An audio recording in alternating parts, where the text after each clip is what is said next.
In this video, we will see two problems based on priority scheduling for both the types preemptive and non-preemptive.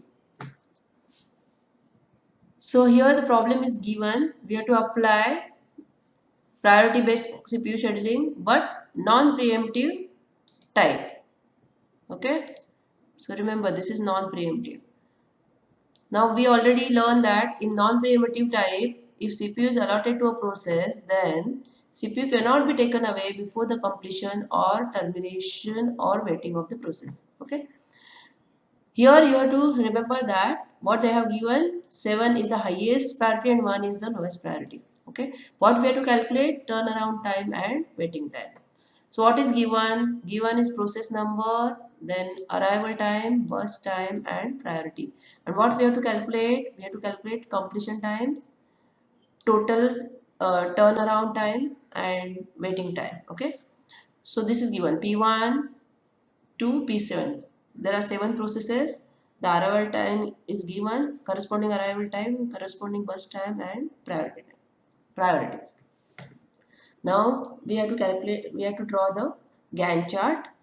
At time t equal to 0, how many processes are active? Only P1 is active. Okay. So when only one process is active, we don't have to compare the priorities.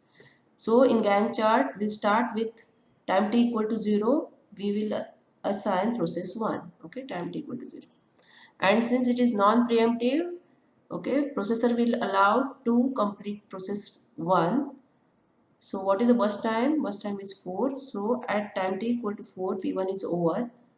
Now at time t equal to 4, how many processes are active? See here.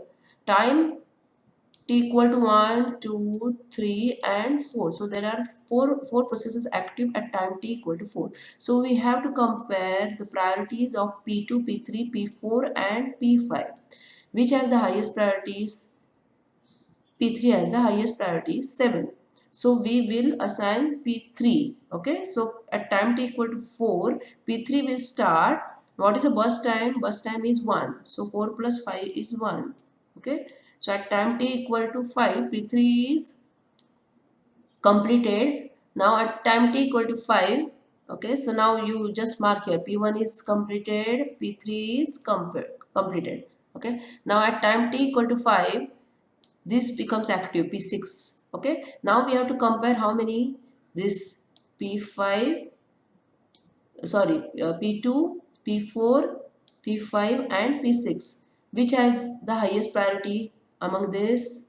Among this has P6 has the highest priority. Okay. So we will assign P6 here. What is the burst time? 6. So 6 plus 5 is 11. Now P6 is over. Okay. Now next is what? Now next all are active. Now P7 has also active because it's arrived at t equal to 6. So we have to compare now what? How many are remaining? P2, okay, P4, P5 and P7. So which has the highest priority among this? P2 has the highest priority. So P2 will start. Okay. What is the burst time here? 5. So 11 plus 5 becomes 16. So P2 is also over. Okay. Now remaining are how many? P4 and P5 and P7. Now again we have to compare the priority 2, 1, 1. Okay. So which has the highest priority? P4 has the highest priority. We have assigned P4. 16 plus 2 becomes 18. Okay. P4 is over. Now 2 are remaining. P5 and P7.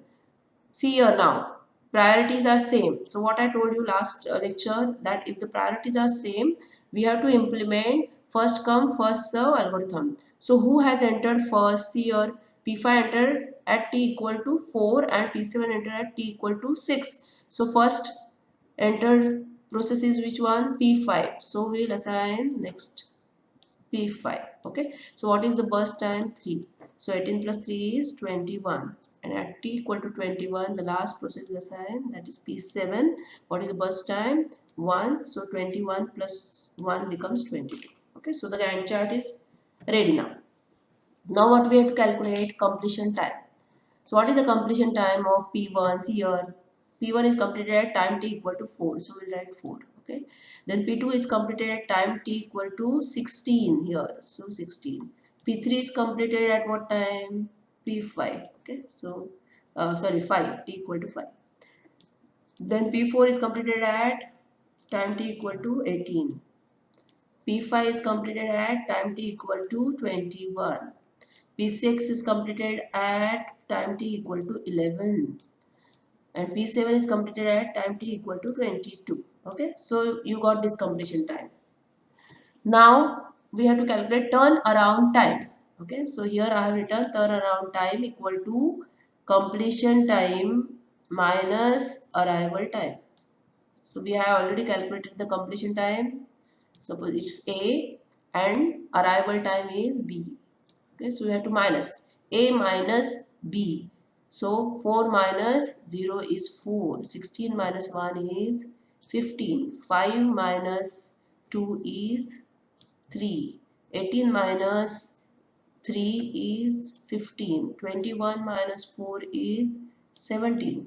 11 minus 5 is 6. And 22 minus 6 is 16. So you got turnaround time.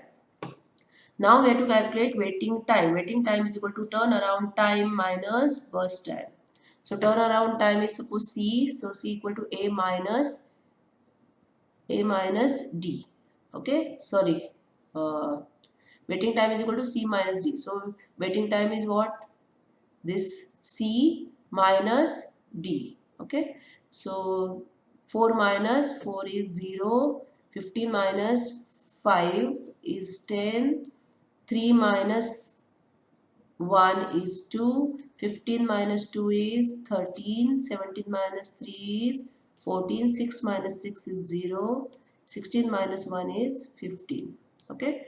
So you got this also, waiting time. Now average waiting time. What is average waiting time? 0 plus 10 plus 2 plus 13 plus 14 plus 0 plus 15 divided by total number of processes 7. So we got here 7.71 time units. Next example we'll see, that is a preemptive type priority based CPU scheduling. In preemptive type, CPU can be taken away from the running process. It depends upon the priority. Now here again 7 is the highest and 1 is the lowest. What we have to calculate turnaround time and waiting time.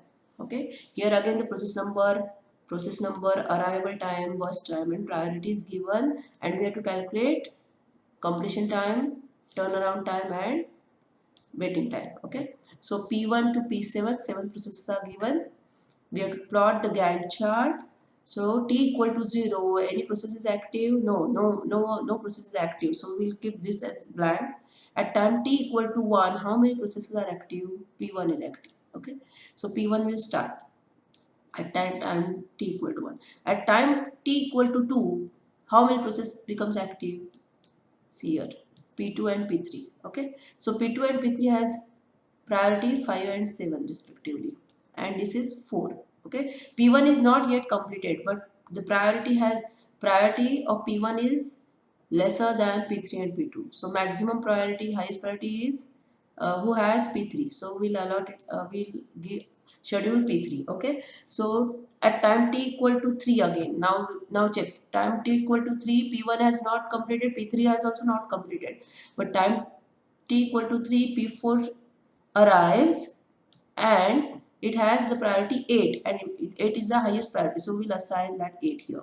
Okay, and 8 is the highest priority among all the processes from P1 to P7. So P4 will arrive and start executing, and it is getting completed. What is the burst time for P4? 5. So 5 plus 3 becomes 8. Okay, so at time t equal to 8, all the processes are arrived. Now we have to check only the priorities.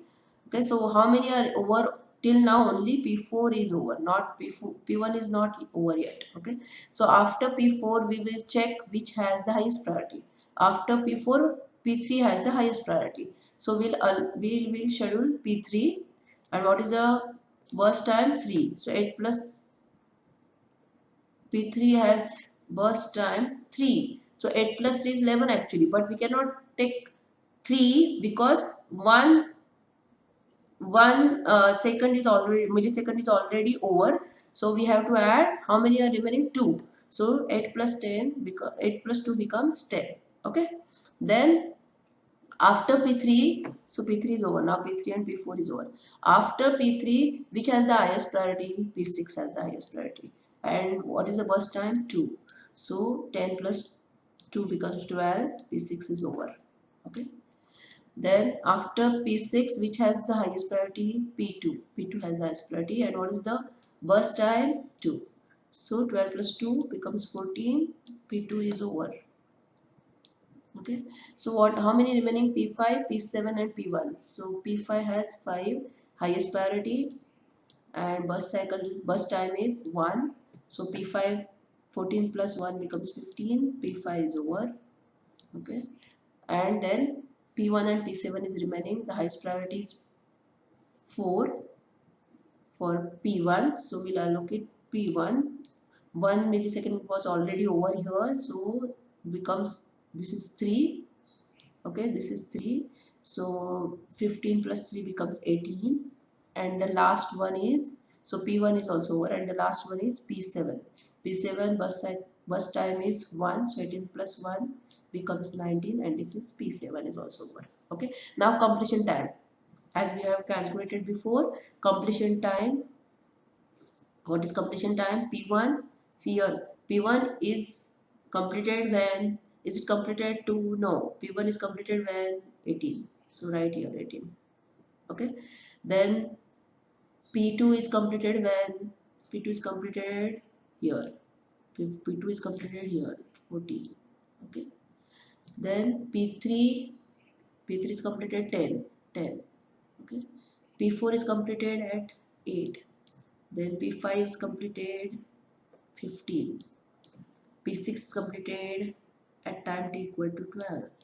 Then P7 is completed at time t equal to 90. Now you got this completion time. Now next is turnaround time. That is again here I have mentioned turnaround time is equal to completion time minus arrival time. So completion time is this, arrival time is this. So A minus B. So this is 17. Why? Because 18 minus 1 is 17. Similarly 14 minus 2 is 12.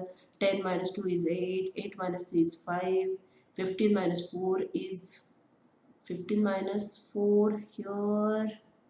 Okay, I made a mistake. This should be 11. For, yes, no, A minus B, yeah. So 15 minus 4, this should be 11. This should have been 11. Then 8 minus, sorry, 15 minus 1. Okay, 12 minus 8 is, sorry, 12 minus 4 is 8. 19 minus 5 is 14. Okay. Now here, uh, waiting time is turnaround time minus burst time.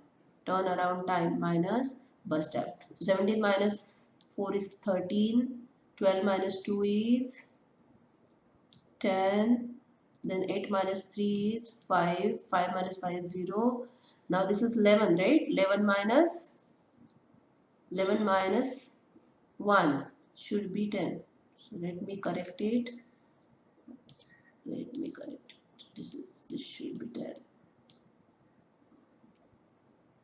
Okay, this should have been 11. Okay, so this 6, how I got 6? 8 minus 2 is 6. 14 minus 1 is 13. Okay, now average waiting time is what? 13 plus 10 plus 5. 13 plus 10 plus 5 plus 0 plus, this should be 10 now. This is 10. Then 6 and 13 divided by 7. So you will get, how much you will get is around 8.